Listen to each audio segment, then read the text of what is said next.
warm spells with the odd rude interruption. Boxed Boilers sponsors the weather on GB News. Hello, welcome to your latest GB News weather update brought to you from the Met Office. Now, heavy rain will move into northern areas through tonight. It will turn that much drier across southern areas, and a chilly wind will develop across the far north of Scotland as we've got a northerly wind direction here. Further south, this weather front will move into parts of northern England, parts of Scotland and Northern Ireland, bringing heavy and persistent rain through much of the night and into Thursday morning as well. We could see some snow flurries as this rain bumps into the colder air across parts of northern Scotland as well. Further south, though, will turn much clearer as the night goes on, but it's going to be another mild night. Temperatures still 12, 13, 14 degrees to start the day on Thursday across much of England and Wales. Further north, though, a very chilly start to the day. Temperatures down into single figures, and a very brisk northerly wind will bring an especially chilly feel to the far north of Scotland. Now, as that cold air undercuts the rain, I think it's going to feel quite cold across parts of Northern Ireland, southern areas of Scotland too, and that heavy rain will persist through much of the morning. Further south, though, very different morning to come across parts of Wales, southwestern England, potentially some sunshine around, and with temperatures above average here for the time of year, it will feel fairly pleasant. There will be plenty of dry and fair weather across much of England and Wales through Thursday as well, so a little drier interlude in all the rain we've had this week so far. Further north across parts of Scotland as well, there will be some such sunshine, but that cold wind will continue to keep temperatures well below average, 7 or 8 degrees at best, with cloud and rain persisting across Northern Ireland and Scotland. Now, that fine weather across the south will not last too long. The next batch of rain arrives on Thursday night and will linger through much of Friday. There is a weather warning in force for rain, but there will also be some very brisk easterly winds that will bring potentially some disruption as well. So please keep up to date with the forecast. Looking further ahead to the rest of the weekend, it does look a little drier. Expect warm spells with the odd rude interruption. Boxed Boilers sponsors the weather on GB News. Thank you, Britain, for making us the fastest growing news website in the nation, because the truth matters, and so do you.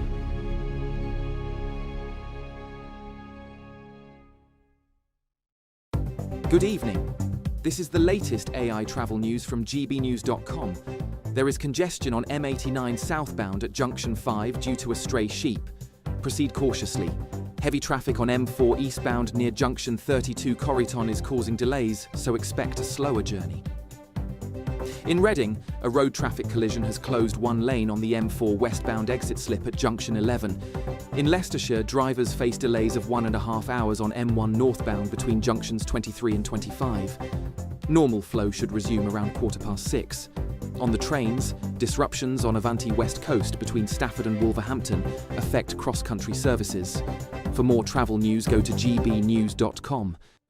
You could win your entire Christmas on us this year, all magically delivered to you in time for the big day. There's cash, £30,000 in tax-free cash to make your new year go with a bang. There's also a further £10,000 to spend on all the gifts. We've also got Christmas lunch for you, with £1,000 in vouchers to spend at your favourite supermarket. And finally, a festive GB News goodie bag, so there's something for everyone under the tree. For another chance to win, text WIN to 63225. One entry costs £2.50 plus one standard network rate message. Or text BONUS to 63225. 5 entries cost £5 plus one standard network rate message. Go to gbnews.com/win. Entries start at £2.50. Call 0903 686 3232. Calls cost £2.50 plus your network access charge. Or post your name and number to GB17 PO Box 8690 Derby DE1 9TT. UK only. Entrance must be 18 or over. Lines close at 4 p.m. on the 28th of November. Please check the closing time if listening or watching on demand. 5 hosts, 5 opinions, 5 fearless debates, 5 unfiltered takes on the day's news. 5 reasons not to be anywhere else on Saturday night.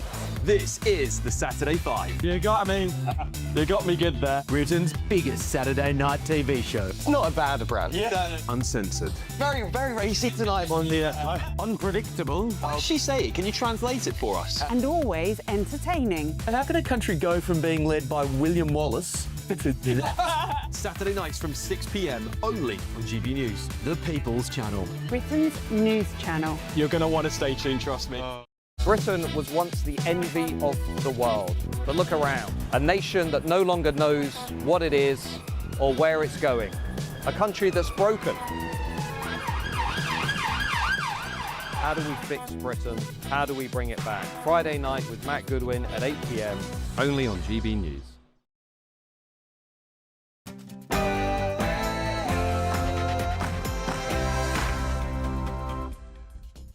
Good evening. Well, that didn't take very long, did it? Labour now plunged into civil war. They're looking a bit like the Tories in my last administration. Is Starmer toast? Can you believe that there are now 4 million people of working age on benefits who don't even need to go and look for a job? No wonder taxes will go up in the budget. And green energy, we're going to have a real debate about that because so much green energy can't be used because the grid simply can't cope. Have we got our thinking on all of this utterly and entirely wrong? Before that and much else, let's get the news with Aaron Armstrong.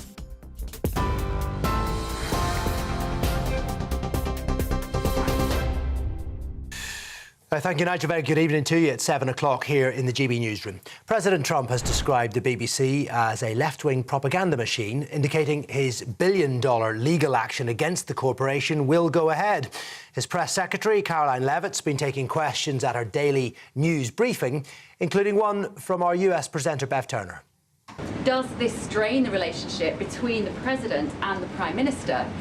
And given that the organisation is publicly funded, is the President prepared to bankrupt the BBC? He has always been very frank when he disagrees with leaders, even whom he has a good relationship with. And the BBC, being a fair news organization, is definitely an outlet. I think these two leaders would disagree.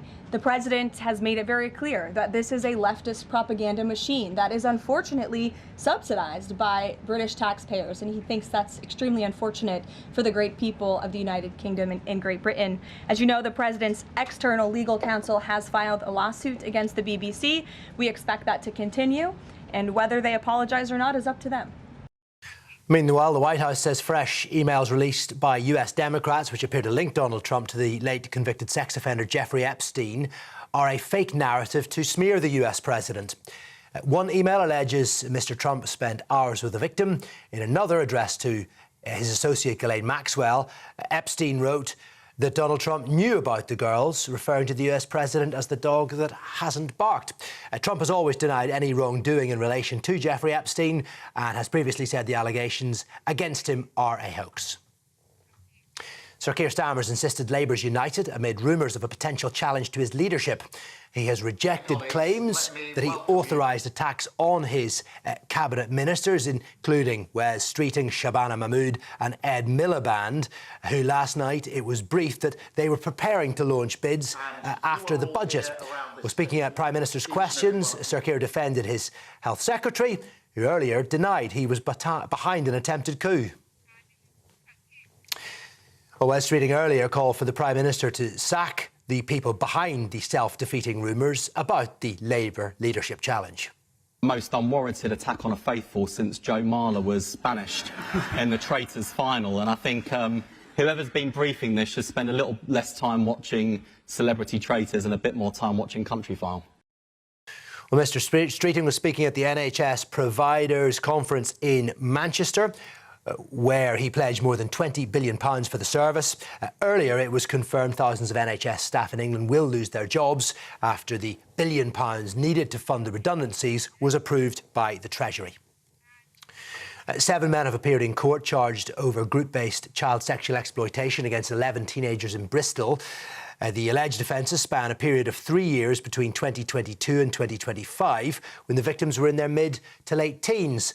The 7 men are made up of 2 Syrians, 2 British men, 1 Iranian, 1 Iraqi man and 1 Egyptian. Finally, Baroness Helen Newlove, the Victims Commissioner for England and Wales, has died at the age of 63 following a short illness. The Conservative peer became a campaigner after her husband Gary was killed while confronting a group of youths outside the couple's home in 2007. She subsequently called for the death penalty to be brought back. Former Conservative Prime Minister David Cameron has described Miss Newlove as wonderful, warm and brave. Those are your headlines. I'll be back with more at 8.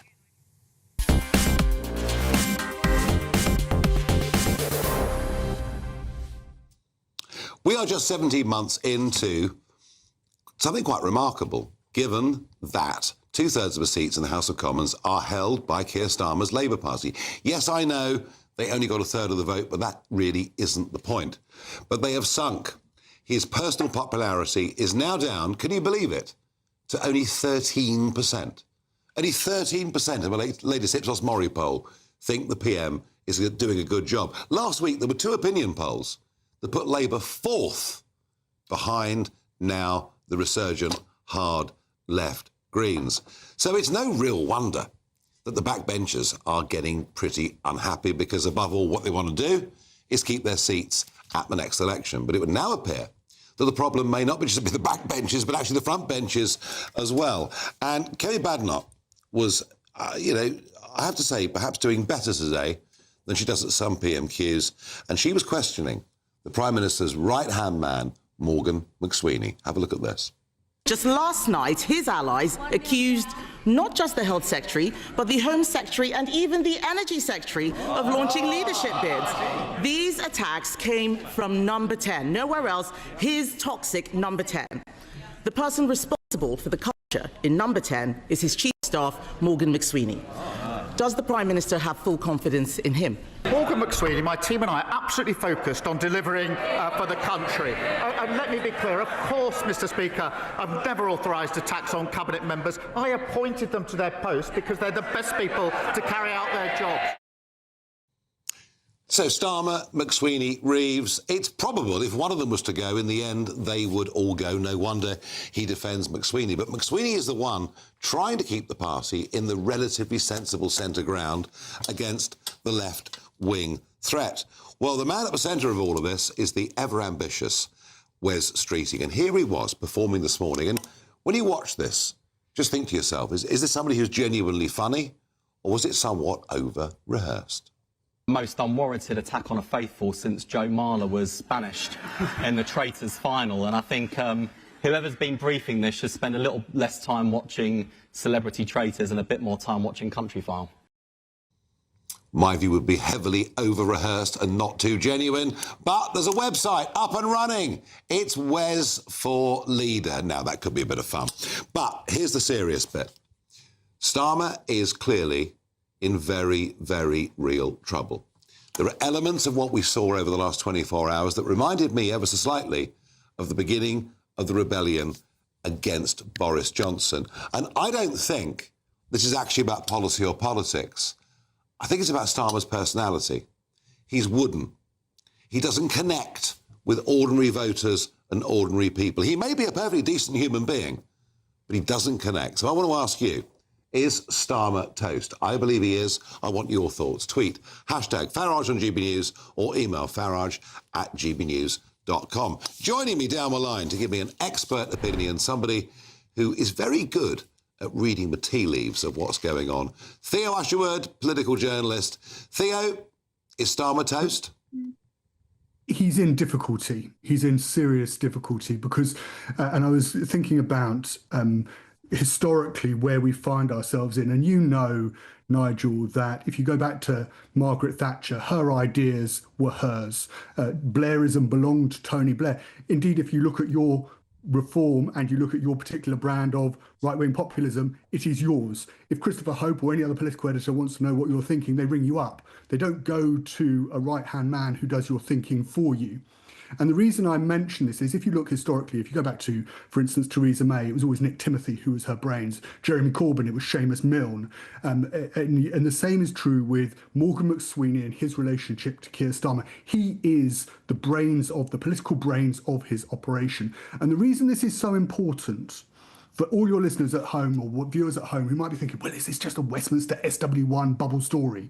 Is that if he loses McSweeney, he's done. Yeah. It's over. It's finished. Yeah. Morgan McSweeney is absolutely critical to the whole Starmerism project. He's the brains. He's the political brains behind the operation. And to your point about understanding the country, Indeed, if I think he was to go in to be sat in a room with yourself, or indeed those who advised Boris Johnson, and when he won that 80-seat majority, you might agree, you might disagree with how you get to the end point, the process, but the outcome of where this country is, what it feels, I think actually you probably have some common ground. But that isn't the same as the way the Labour Party feels. And so when this war, this civil war, broke into the open last night, it was a critical point, because right now, as you say, Labour MPs are looking to the leadership, they're looking to Keir Starmer, they've got a monumental budget coming up on the 26th of November. They're then facing wipeout in the elections in Scotland and Wales, and particularly in some metropolitan borough councils, where, to your point about the Greens, I think we're going to see the left really kick back against Starmer and Starmer's Labour.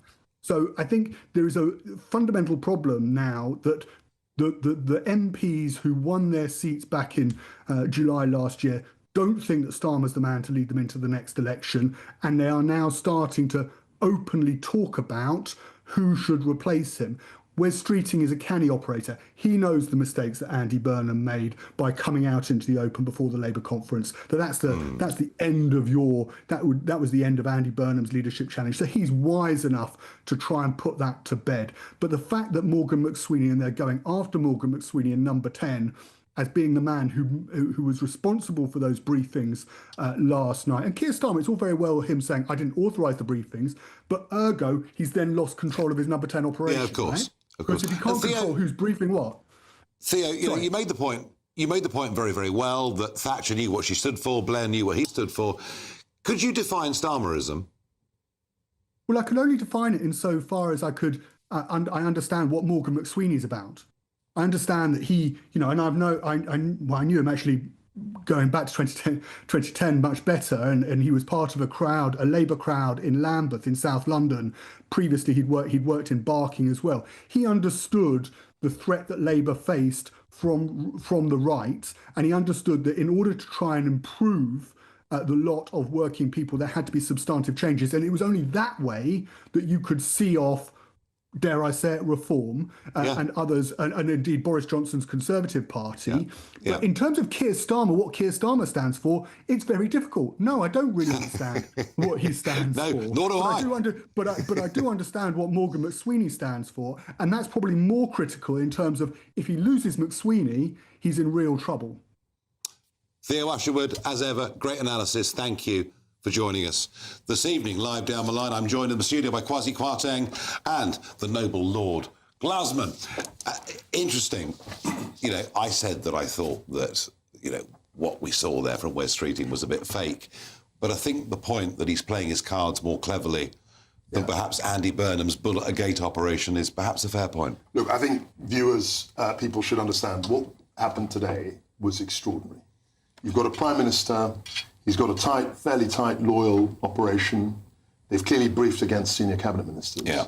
And instead of the cabinet ministers saying, of course, I would never want to lead the Labour Party and all the rest of it, he went on a full-on onslaught against the people around the Prime Minister. And the toxic culture and all of that. And he didn't have to say any of that. No. And that puts the Prime Minister in a very difficult position. Because it questions the Prime Minister's judgment, doesn't it? It does. And also, the Prime Minister at that point has a binary choice. I love the Prime Minister. His advisors aren't very That's good. right, that's right. Well, who avoided And the Prime Minister has to choose between his advisors or the Cabinet Minister. And Wes knew exactly what he was doing. He's effectively snookered I think you're right.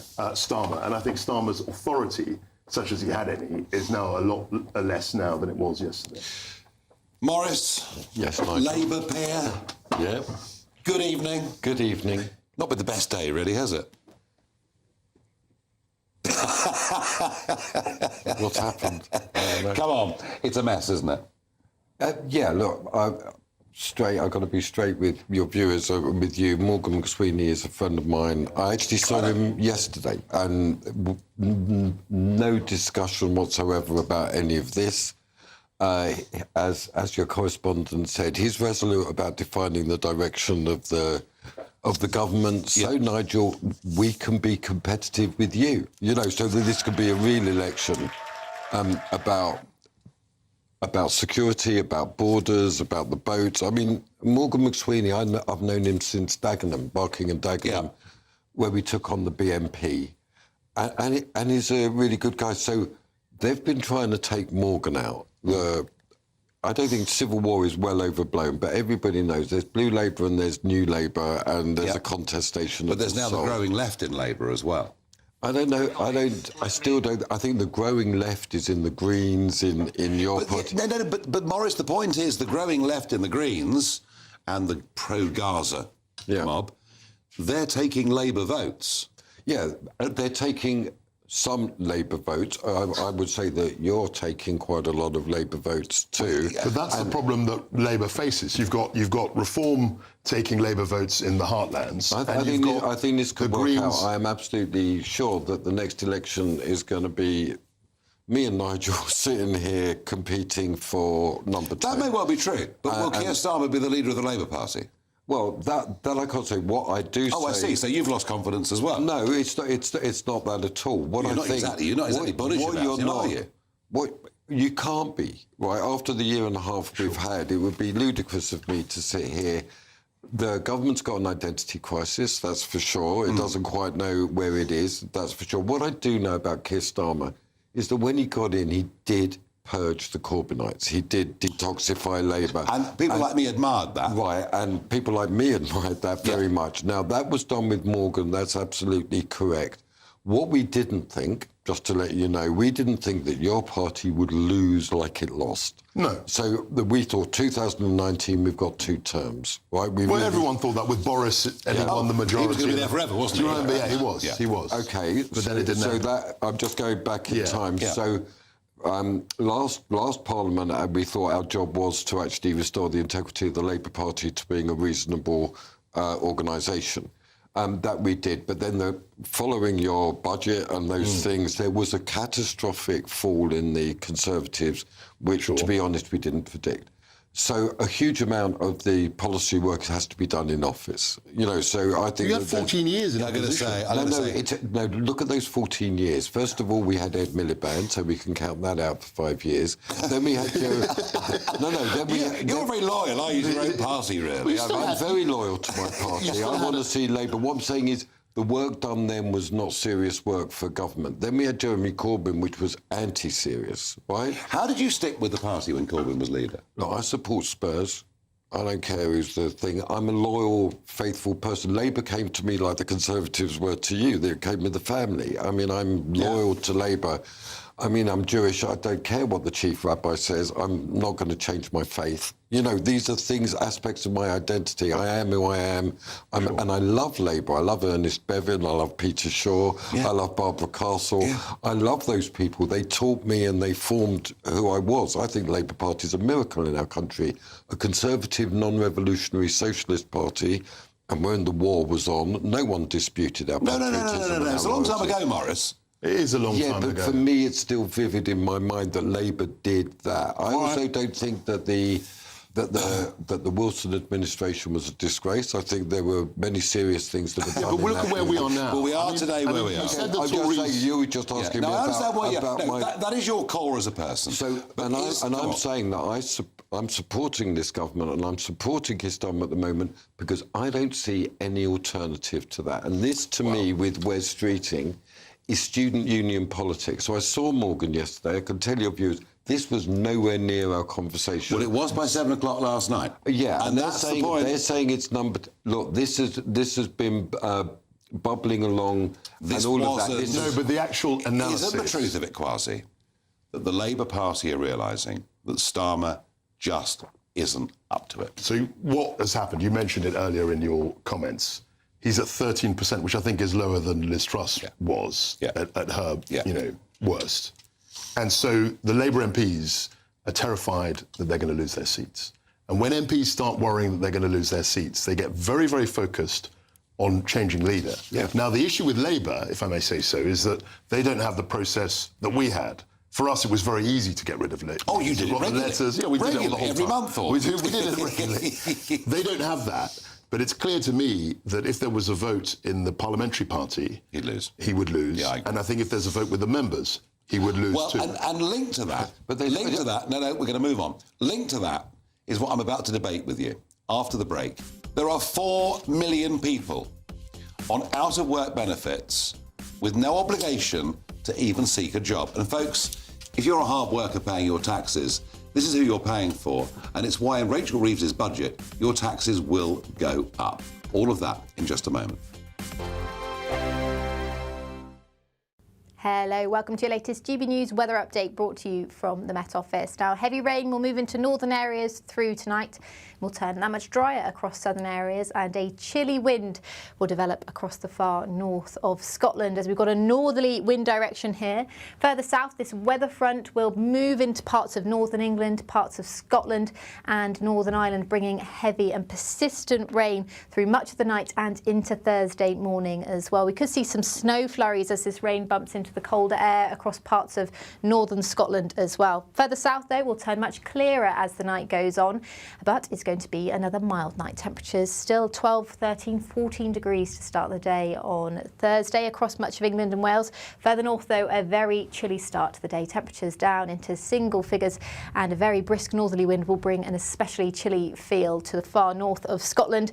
Now, as that cold air undercuts the rain, I think it's going to feel quite cold across parts of Northern Ireland, southern areas of Scotland too, and that heavy rain will persist through much of the morning. Further south, though, very different morning to come across parts of Wales, southwestern England, potentially some sunshine around, and with temperatures above average here for the time of year, it will feel fairly pleasant. There will be plenty of dry and fair weather across much of England and Wales through Thursday as well, so a little drier interlude in all the rain we've had this week so far.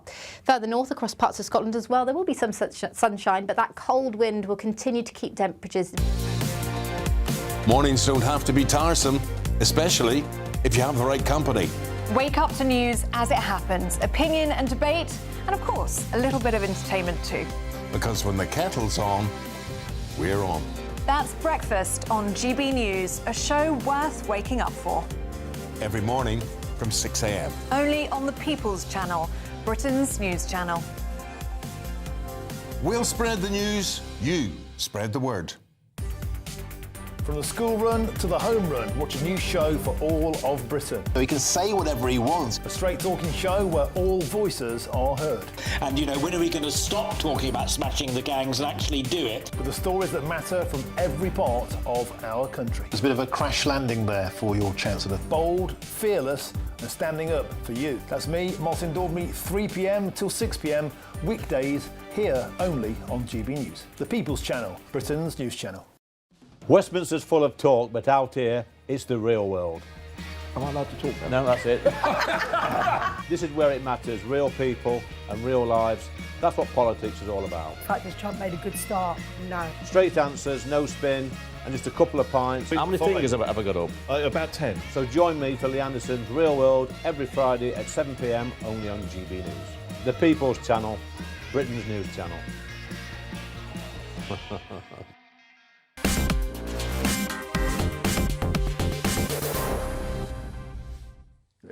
I asked you, is Starmer toast? Freddie says, yes, I think Starmer may well be toast, but really, who would replace him? Exactly. They certainly wouldn't be any better. In fact, they may be even more left-wing.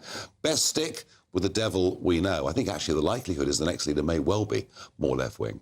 Pete says, Starmer isn't toast. More like a limp biscuit that's just plopped back into your coffee after one chunk. I do like some of these reactions. Keep it coming. Now, let's all straighten up and look at some very, very hard, true facts. Have a look at this graph of the numbers of people on universal credit and how they boomed over the course of the last few years. Have a look at this next bar graph of those on disability benefit and what it's projected to cost by 2029. This, folks, is completely and utterly out of control. I know there have been some changes to the rules, but what is extraordinary is there are now 4 million people on benefits of some kind with no obligation to even go and seek a job. And these are all people of working age. And the astonishing thing is that figure is up almost 50% since 2024. This is a real crisis for the nation.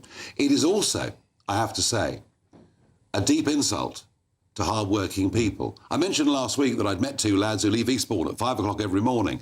They have 15-hour days working as self-employed contractors on building sites. And they said, Nigel, why are we doing this? To pay for lots of people who don't work. And frankly, we're not much better off. There is a moral dimension to this. Also, if we're putting young people on benefits and telling them that they're victims, the chances are they never, ever come off those benefits and don't lead the kind of fulfilling lives that they probably could. And I really do believe, Kwasi, this is actually... No, I agree. There's actually a moral dimension to this. Yeah, there is. Not just economic. It's economic and social and moral. But the problem is you've got a political issue here. Yeah. You've got a Labour Party that tried... to be fair, the ministers said we've got to get the welfare bill, and people like Wes Streeton were saying... Just to remind the viewers... That's right. A proposal was put to Parliament... In June, or... Was it June or July? Yeah, that would have cut the the welfare bill... That's right. ...by about £5 billion a year. And it didn't happen. No. And in fact, 7 Labour MPs lost the whip. That's right. For voting against the government. Yeah, and that's but this is the political problem, because you and I can say, look, this is a moral, economic threat to the country. We need to sort it out. But if you're, God forbid, the leader of the Labour Party, and you're the Prime Minister, how are you going to get that through the Parliament when you've got a left wing that doesn't want to see any reduction in benefits? You've got a Green Party that is now even to the left of Labour and resurgent. That's right, and polling above 15%. So they're not going to get it done. They simply can't reduce that bill. And if they did, they would effectively split the Labour Party. I think you're right. I mean, Maurice, this is... I think we all agree that this is a disastrous situation for the country to be in. Awful. Disastrous for young people. Over 2 generations now. Yeah, it's true. It's been built there are people born into families. 3 generations. 3 generations. Yeah, 3 generations who've never, ever worked, and they are not leading the most fulfilling lives. No. And by the way, I'm not suggesting for a minute we don't carry those that genuinely are sick and ill. Always. A civilised society does that. But Kwasi's point is quite central to this. It's that even a relatively modest reduction of the welfare bill last year, Labour backbenchers would not put up with. Well, that's so what are we going to do? Well, that's when I realised that this is going to be the crucial issue confronting us. I gave the Frank Field lecture, a couple of his memorial lecture. He's my guiding light on this, and he was the guy that Tony Blair asked to go away and think the unthinkable. And then sacked him. Exactly. Poor Frank was put into the wilderness. But I loved him very much, and I spoke to him a lot, and I learned a huge amount from him. Now, he's completely with you two on this, that it is immoral to not give, and it is immoral to actually humiliate people in the way that this system does. So there's got to be a very drastic change in the welfare system. I think there's 2 aspects to it. The first is AI. Remember, Nigel, I've spoke to you before. I know. I won this debate with your viewers because a lot of people don't know what it is, but essentially AI can answer emails. That's just one way of looking at it. And so a huge amount of the civil service and the public administration are on emails. That's got to be done. So we could have a 50% reduction, for example, in civil service. And that's fine, but it doesn't do welfare. Then we go to the other side. That's the back of house, then the front of house. And the front of house is, it's insane to say that 45% of people between 18 and 30 are disabled. This cannot be true. No. So we've got to get a grip on the sanity of this. But Maurice, I agree with that. But look, Kwasi agrees with that. Okay, but this government can't deal with it. There's a political problem here. Kwasi, the test of this government is precisely going to be whether it can deal with that. That's one of the 3 huge Is this one of the acid tests? Yeah, one of the 3 acid tests for the government. Can it seriously reform the state and welfare? The other is, can it build up our armed forces and secure our borders? And the third is, can we actually re-industrialise and have an industrial strategy that can have meaningful... But on the first one... so, Nigel, that's the terrain... By the way... the terrain that we're discussing... I agree with that. I agree with that. If Labour comes in with genuine reforms, and to just stress a greater generosity to those who are genuinely disabled, a real... I mean, we all know we're not going to fight you over here. No. Then Labour would be... Everything Maurice says is right, but there's a political problem. It's not going to happen, is it? It's not going to happen because you've got a political problem here. You've got a House of Commons, 2/3 of which is Labour, and I would guess between 40 and 50% of those are left or hard left. And we saw this. They didn't. Whatever the number is, he couldn't. So what? Okay, with the best will in the world, this is a different story. They couldn't get the reform. But this is they couldn't get the bill through. Judgment that was going to reform. What I'm seeing with the MPs is that they were basically undiluted representative of the membership in lots of ways when they arrived in the Commons. Now, Nigel, they go back to their constituents every weekend, and they're being told getting a dose of things. reality. They're getting. So don't underestimate the extent to which that reality. But it's is a push me pull you, isn't it? Because we know that the centre ground of public opinion has shifted massively on all these issues. Yeah.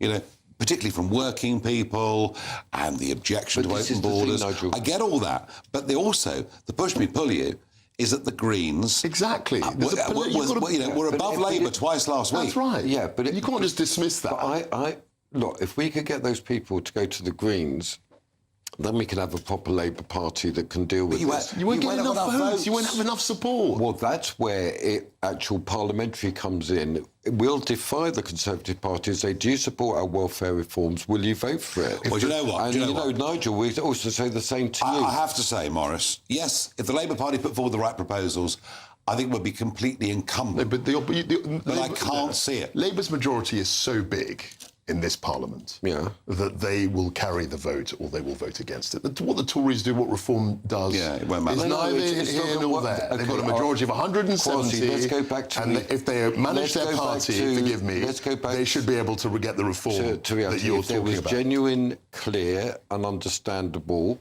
rooted in Labour welfare reforms, which creates solidarity. What we've got at the moment, Nigel, is that welfare is creating division, as you say, with those guys who huge division. And when it's supposed to be the source of our solidarity, where we give to each other. Because we're decent people. Exactly. So we need to reconceive welfare as generating solidarity, not division. I'll tell you what, Maurice, viewers at home, listeners, the great thing about Maurice is his extraordinary optimism for what the Labour Party can do, and I admire it. Well, I love my country. That's the I first know thing. you do. It's just not going to happen. That's all. Well, let's see. In a minute, we're going to talk. We're going to talk about Maurice's favourite subject, the Home Secretary, Shabama Mahmood.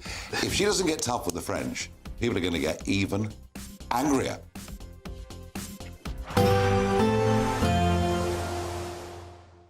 Can't wait to get in that sea. Lovely and warm. Just like the feeling of having great travel insurance. All Clear Travel Insurance sponsors GB News travel destinations forecast. The low pressure responsible for the UK's wet weather is also bringing wet, windy weather to Iberia. Heavy showers in Cyprus caused by another low, but in between, high pressure, a lot of fine weather for Italy. Madeira and the Canary Islands seeing some lively showers and thunderstorms on Thursday. Here's this band of rain, which is really quite slow moving across Portugal and western parts of Spain. Eventually edges its way eastwards during the next few days, but Italy stays very nice indeed. All Clear Travel Insurance sponsors GB News travel destinations forecast. Hello, welcome to your latest GB News weather update brought to you from the Met Office. Now, heavy rain will move into northern areas through tonight. Will turn that much drier across southern areas, and a chilly wind will develop across the far north of Scotland as we've got a northerly wind direction here.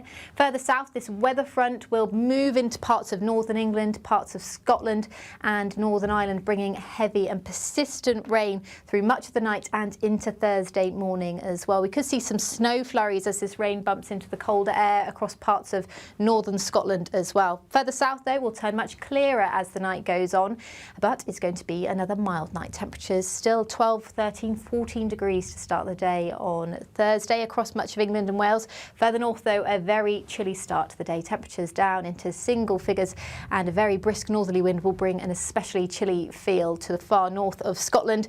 Now, as that cold air undercuts the rain, I think it's going to feel quite cold across parts of Northern Ireland, southern areas of Scotland too, and that heavy rain will persist through much of the morning. Further south, though, very different morning to come across parts of Wales, southwest of England, potentially some sunshine around, and with temperatures above average here for the time of year, it will feel fairly pleasant. There'll be plenty of dry and fair weather across much of England and Wales through Thursday as well, so a little drier interlude in all the rain we've had this week so far. Further north across parts of Scotland as well, there will be some such sunshine, but that cold wind will continue to keep temperatures in well below average, 7 or 8 degrees at best, with cloud and rain persisting across Northern Ireland and Scotland. Now, that fine weather across the south will not last too long. The next batch of rain arrives on Thursday night and will linger through much of Friday. There is a weather warning in force for rain, but there will also be some very brisk easterly winds that will bring potentially some disruption as well. So please keep up to date with the forecast. Looking further ahead to the rest of the weekend, it does look a little drier. You want to know what's really going on in the corridors of power? Labour don't know what to do with you half the time, and that makes you quite lethal in the chamber. Get behind the headlines with Chopper's Political Podcast. Join me, Christopher Hope, as I sit down with the great and the good of British politics. We'll see where this ruling takes us. These are the stories shaping our nation. Chopper's Political Podcast, available now on all platforms. Listen in and stay ahead. Decisions made in Washington aren't just shaping America, they're shaping Britain too. From migration to global security, from crime to health. Whatever happens in the White House today will be felt in your town or city tomorrow. That's why The Late Show is live from Washington, D.C. Cutting through the politics to show you what it all means for Britain. The Late Show live every night at midnight. Only on GB News, Britain's news channel.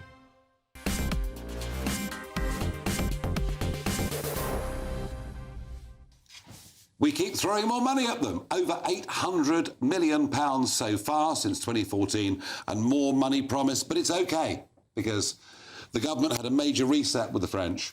And now we learn that before the latest deal, they'd stopped 5,000 crossings. And since the deal, they've only stopped 4,600. It seems the more money we give the French, the fewer boats they stop. And by the way, I'm not really just blaming the French. I'm really blaming us because of our benefit system and our four-star hotels. But Maurice, Shibwama Mahmood, you know, she's your poster girl. Yes. It's not going very well, is it? I mean, since she became Home Secretary, another 10,000 have come. Oh, and 1 in, 1 out. Oh, yeah, one That's back. working well, isn't it? One in, 1 Two back. have come back already Yeah. out of the 42. Look, I think this is a matter of foreign policy, by the way. It's not just a matter of for the Home Office. I've said it before on this channel, and I will say it again. If the French cannot control their border, we will have to.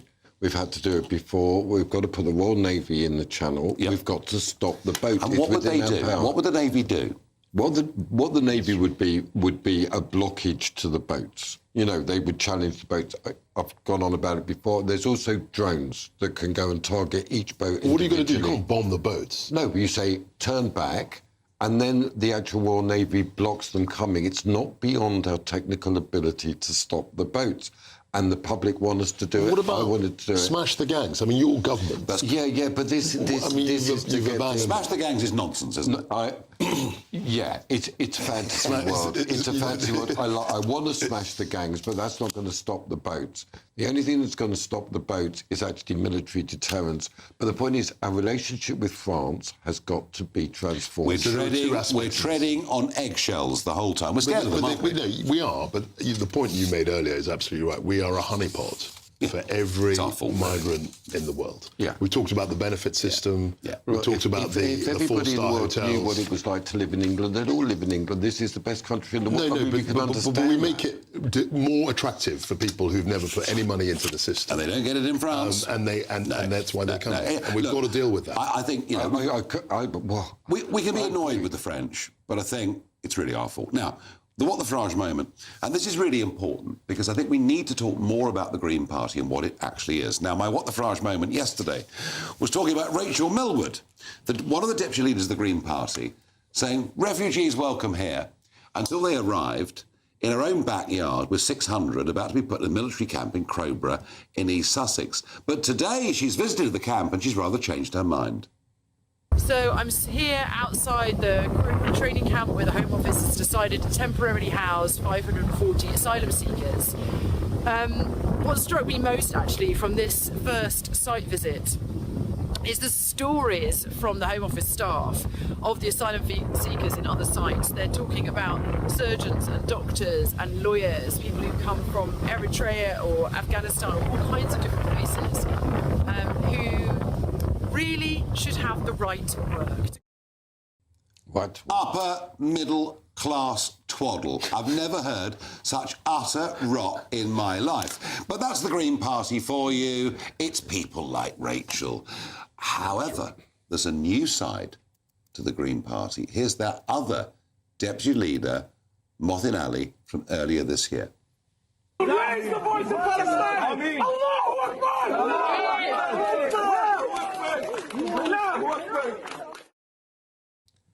So what has happened to the Green Party? Is it the upper middle class party of Rachel, or is it now the party of Mothin Ali? And why are they polling 15, 16, 70% of the polls? Kwasi, can you work it out?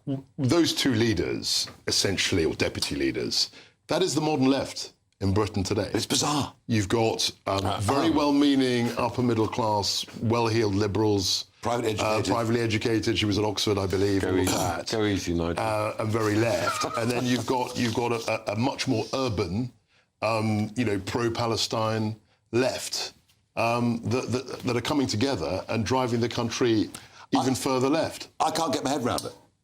Well, you just got to look at the Corbyn coalition. I mean, to give you a clue. In fact, that's almost an extension of it, isn't it? That's what I'm saying. So what was the Corbyn coalition? The Corbyn coalition was Islamists, public sector unions, and upper-class liberals. Right, that was the Corbyn coalition. They nearly captured my party, but we managed to get rid of them. That is between 15 and 20% of the electorate. Now, the problem they've got is eternal because the Muslims are quite socially conservative and they don't go along with any of this stuff. That's right. And yet they're morally and absolutely committed that you can choose your own gender, choose your own identity. That's right. So they're never going to get anywhere. That's what I say to everybody. But the polls say they are. They're getting somewhere in terms of they're getting higher in that 20% of the country that's that way inclined. Yeah, but those were Labour voters. I mean, in 2017, I mean, you didn't like the fact that Corbyn was the leader of the party, but he got 40% of the vote. And all of those people were right behind him. One thing I've got to say, and I will say, at that moment in Corbyn's life, he was actually pro-Brexit. He actually gave the... Yeah, privately. Yeah, but also it was... He didn't go... It's the one thing he got right. No, I agree with that. He had a lifetime of that. I'm not going to be anywhere... No, but the snapshot of the Greens is very important. That is where the modern... And I think it's only come in the last 5 years. This is the modern left. I just wanted our viewers to see... Quite hard list. I want our viewers to see in plain sight how utterly bizarre this coalition is. And by the way, Rachel, the idea that the 540 going into that camp are all brain surgeons, I think you might be wrong. Now, in a minute, I'm going to be joined. Tom Burt is a regular on this show, who is a wind farm fanatic, is going to join us to tell us how wonderful it is that we have to turn the machines off at certain times and pay them money for not producing. No matter the state it's in, this is our nation. Join me, Jacob Rees-Mogg, for a genuine, honest discussion on where we have been, where we are going, and where we are with the people who set the direction. Tune in to State of the Nation every Monday to Thursday, 8 to 9 o'clock.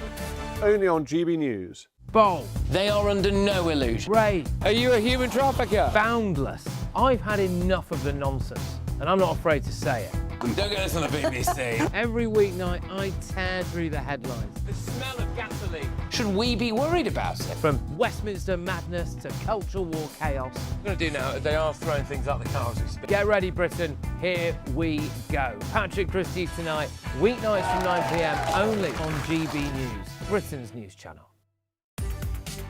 From the school run to the home run, watch a new show for all of Britain. He can say whatever he wants. A straight-talking show where all voices are heard. And, you know, when are we going to stop talking about smashing the gangs and actually do it? With the stories that matter from every part of our country. There's a bit of a crash landing there for your Chancellor. Bold, fearless and standing up for you. That's me, Martin Daubney, 3 p.m. till 6 p.m, weekdays, here only on GB News. The People's Channel, Britain's news channel.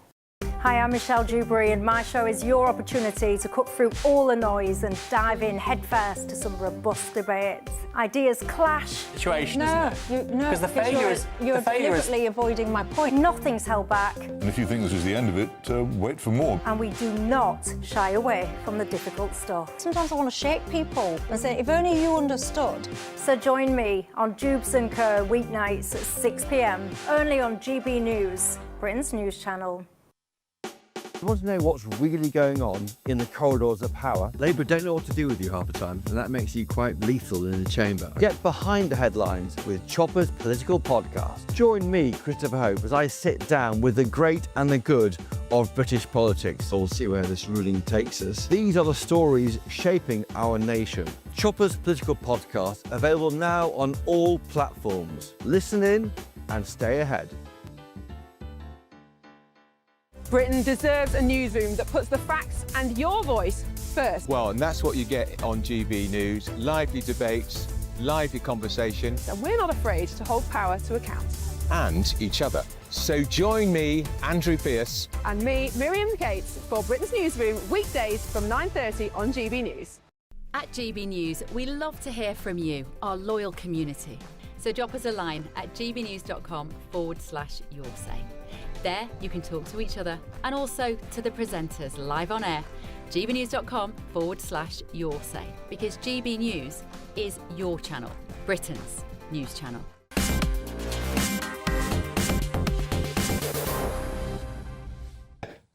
Build wind farms, save the world. It'll be absolutely wonderful. And yet we find that the power generated by SSE, one of the wind farm companies last year, 23% of their wind power was actually wasted due to grid congestion. Now, what that means is that effectively, when all the wind turbines are working efficiently, the grid can't cope with the amount of electricity, and they pay them to turn them off. Now, Tom Burke, former government advisor on climate change, I did introduce you as a wind farm fanatic, but been on this show for many, many years. We can argue the rights and wrongs, but there's a massive problem here, isn't there? There is a really serious problem. I'm just interested the Telegraph's finally caught up with it, because it's not a new problem. It hasn't just happened. It's been happening news can for be like several that. years. No, I'm just thinking about the Telegraph being a bit slow on something you'd expect it to be really fast on. No, it's really outrageous that it's happening. It's rather like building an airport and then not building a road to get to it. Because the problem is the grid. The problem is we haven't built the connections to the grid. I think that's right. Now, I've obviously spoken to National Grid and other people.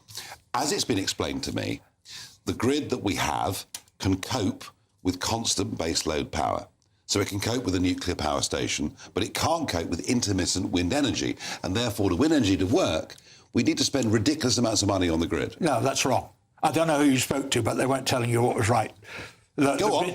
The grid Tell me I'm wrong. Well, the grid copes every day. We get it when we're getting about, I don't know what it is now, 30-40% of our electricity comes from renewables, and the grid copes every day. And 2% on a bad day. Sorry? And 2% on a bad day.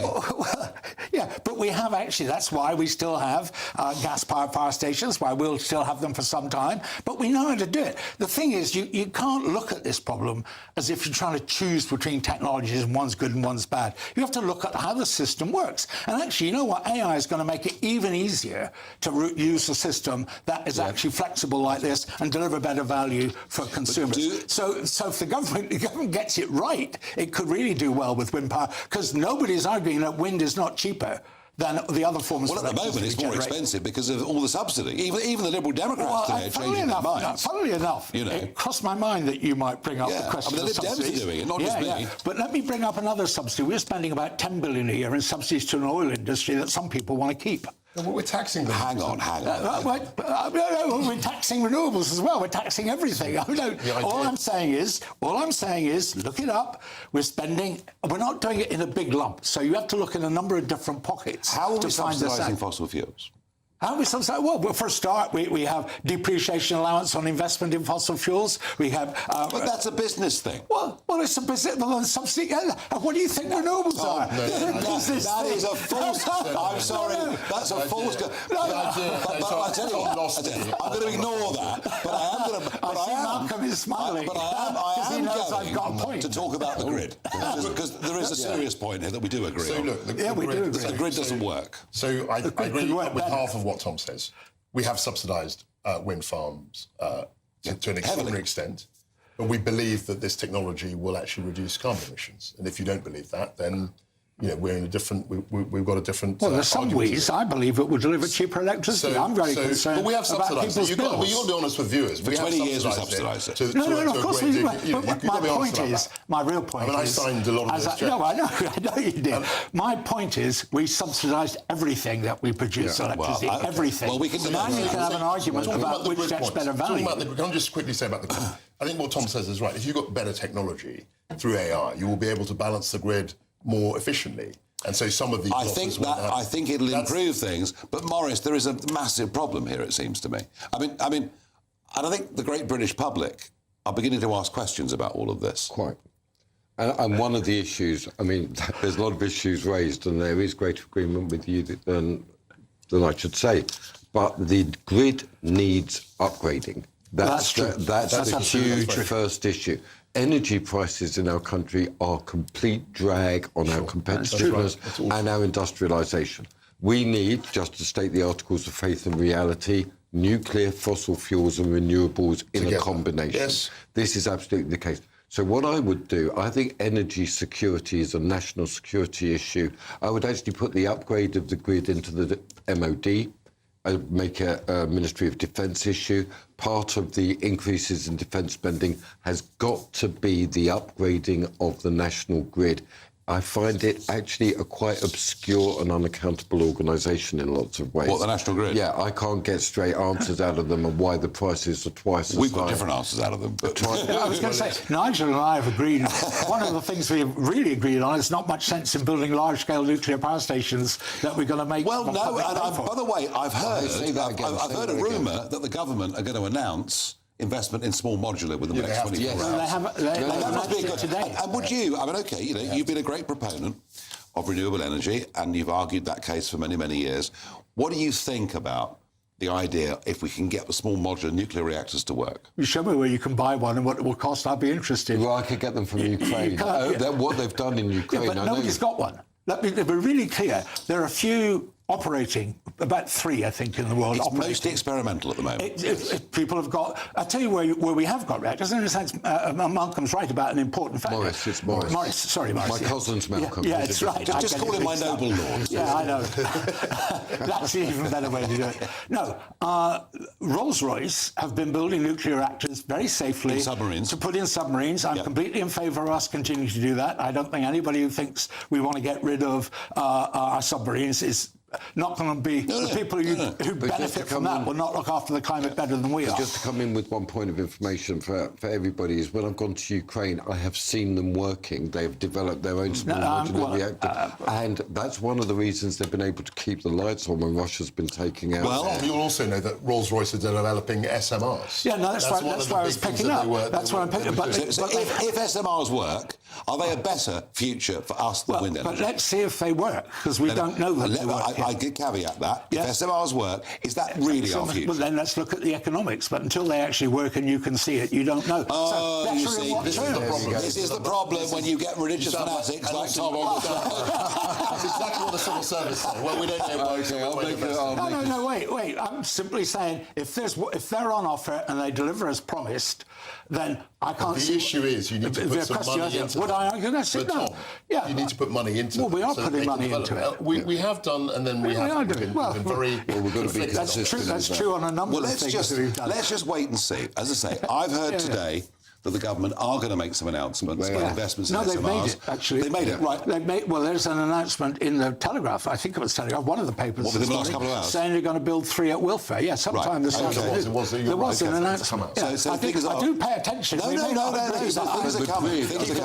And just quickly, the last few seconds, the big round wind farm auctions at the moment is the biggest ever.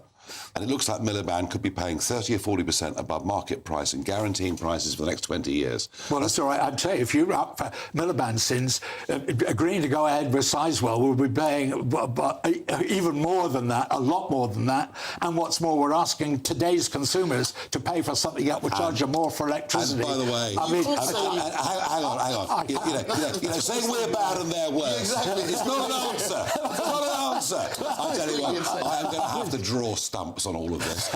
We thank Tom for coming in. We thank our panel. Now, coming up next is State of the Nation with Jacob Rees-Mogg, one of the great wind farm fanatics of all time. He wants Somerset to be covered in them. Jacob, what's coming up on your show?